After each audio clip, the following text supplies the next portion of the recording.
Hello guys, അസ്സലാമു അലൈക്കും. അപ്പോൾ ഈ കാണുന്ന പോലെ തന്നെ ഇന്നത്തെ നമ്മളെ റെസിപ്പി നല്ലൊരു അടിപൊളി മസാല ദോശ കേട്ടോ. അപ്പോൾ നമ്മൾ വീട്ടിൽ തന്നെ നമുക്ക് നല്ല അടിപൊളിയായിട്ട് ഉണ്ടാക്കാം. അപ്പോൾ ഒരുവിധം എല്ലാവർക്കും നല്ല ഇഷ്ടമുള്ളൊരു സംഭവം കൂടാണ് അല്ലേ. അപ്പോൾ ലേറ്റ് ആക്കാണ്ട് ഞാൻ നേരെ വീഡിയോയിൽ കിടക്കുകയാണ് കേട്ടോ. അപ്പോൾ ആദ്യം തന്നെ ഞാൻ തലേ ദിവസം കുറച്ച് ഗ്രീൻ പീസ് വെള്ളത്തിൽ കുതിർത്ത് വെച്ചിട്ടുണ്ടായിരുന്നു. അപ്പോൾ അതൊന്ന് ക്ലീൻ ചെയ്ത് അതിൽ കുറച്ച് വെള്ളം ഒഴിച്ചു, പിന്നെ ഒരു നുള്ളു മഞ്ഞൾപ്പൊടിയും ആവശ്യത്തിന് ഉപ്പ് ഇട്ടിട്ട് അത് കുക്കാവാനായിട്ട് കുക്കറി വെച്ചു. അപ്പോൾ ആദ്യം നമ്മൾ ഗ്രീൻ പീസ് മാത്രം ഒന്ന് കുക്ക് ചെയ്തെടുക്കുക. അപ്പോൾ അത്യാവശ്യം വേവുള്ള സംഭവമാണല്ലോ, അപ്പോൾ അതുകൊണ്ട് ഗ്രീൻ പീസ് മാത്രം ആദ്യം ഒന്ന് കുക്ക് ചെയ്തെടുത്ത് ഇനി ഇതിലേക്ക് നമുക്ക് ആവശ്യത്തിനുള്ള ബാക്കി പച്ചക്കറിയും കൂടെ കട്ട് ചെയ്തെടുക്കണം. അപ്പോൾ അതിനായിട്ട് ഞാൻ ഇവിടെ ഒരു ഉരുളക്കിഴങ്ങ് ഇതുപോലെ തോലൊക്കെ കളഞ്ഞ് ചെറുതാക്കി കട്ട് ചെയ്ത് വെച്ചിട്ടുണ്ട്. പിന്നെ ഒരു പകുതി വലിയ ഉള്ളി ചെറുതായി കട്ട് ചെയ്ത് വെച്ചിട്ടുണ്ട്. പിന്നെ കുറച്ച് ഇഞ്ചി വെളുത്തുള്ളി കുഞ്ഞിതാക്കി കട്ട് ചെയ്തിട്ടുണ്ട് കേട്ടോ. പിന്നെ കുറച്ച് മല്ലിയില, ഒരു 2 പച്ചമുളക്, പിന്നെ ഒരു ചെറിയ പീസ് ക്യാരറ്റ്. അപ്പോൾ ഇത്രയും പച്ചക്കറികളാണ് നമ്മൾ കട്ട് ചെയ്ത് വെച്ചിട്ടുള്ളത്. അപ്പോൾ ആ ഒരു ടൈം ആയപ്പോഴേക്കും നമ്മൾ ഗ്രീൻ പീസ് ഇവിടെ നല്ലോണം കുക്കായി വന്നിട്ടുണ്ട്. ഇനി നമ്മൾ നേരത്തെ കട്ട് ചെയ്ത് വെച്ചിട്ടുള്ള വെജിറ്റബിൾസും കൂടി ഇതിൻ്റെ ഉള്ളിലേക്ക് ഇട്ട് കൊടുക്കുക കേട്ടോ, കുക്കറിലേക്ക്.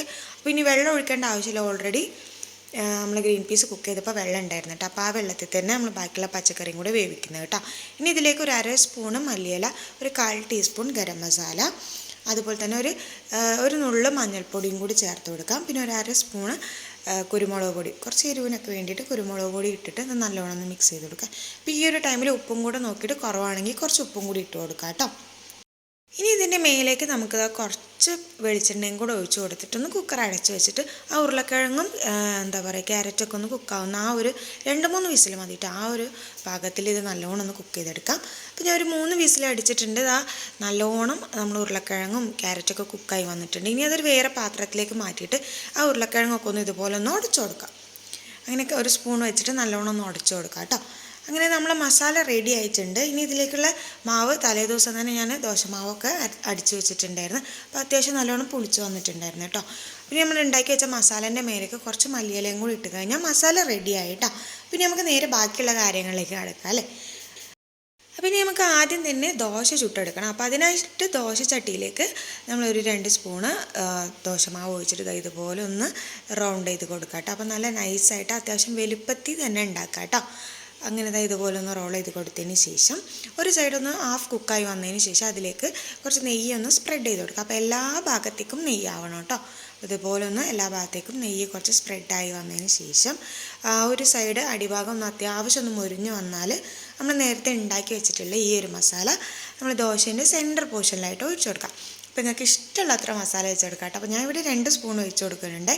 അപ്പോൾ ഇതുപോലെ ഒന്ന് വെച്ചിട്ട് ആ ഒരു സെൻറ്ററിൽ മൊത്തത്തിലൊന്ന് സ്പ്രെഡ് ചെയ്ത് കൊടുത്തു കേട്ടോ. ഇനി ദോശേൻ്റെ ഒരു ഭാഗം എടുത്തിട്ട് ഇതുപോലെ ഒന്ന് മടക്കി കൊടുക്കുക.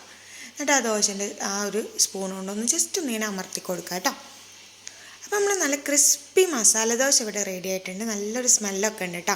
നമ്മൾ റെസ്റ്റോറൻറ്റിലൊക്കെ പോയി കഴിക്കുന്നത് പോലെ തന്നെ നമ്മളെ കുട്ടികൾക്ക് നമുക്ക് വീട്ടിലും ഇതുപോലൊക്കെ ഒന്ന് ഉണ്ടാക്കി കൊടുക്കാം അല്ലേ. അപ്പോൾ നമ്മളൊരു മസാല ദോശ ഇവിടെ റെഡിയായി. അപ്പോൾ ബാക്കിയുള്ളത് നമുക്ക് ഇതുപോലെ ഒന്ന് ചുട്ടെടുക്കാം. ആ മസാലയൊക്കെ കണ്ടാൽ നല്ല അടിപൊളി ഫ്ലേവർ ഇട്ടാൽ നല്ല സ്മെല്ലുണ്ട്. അപ്പോൾ നമ്മൾ ബാക്കിയുള്ള മസാല ദോശയൊക്കെ ഇവിടെ ചുട്ടെടുത്തിട്ടുണ്ട്. ഇതിലേക്ക് ഞാൻ ഇവിടെ തക്കാളി ചട്നിയാണ് കേട്ടോ ഉണ്ടാക്കിയത്. അപ്പോൾ ഇന്നത്തെ നമ്മളൊരു കുഞ്ഞു വ്ളോഗ് ഇത്രേ ഉള്ളൂ. അപ്പോൾ നമ്മളെ ചാനൽ ഇഷ്ടപ്പെട്ട് കഴിഞ്ഞാൽ ഒന്ന് സബ്സ്ക്രൈബ് ചെയ്ത് സപ്പോർട്ട് ചെയ്യുക. നിങ്ങളുടെ ഫാമിലിക്കും ഫ്രണ്ട്സിനൊക്കെ ഒന്ന് ഷെയർ ചെയ്ത് കൊടുക്കുക.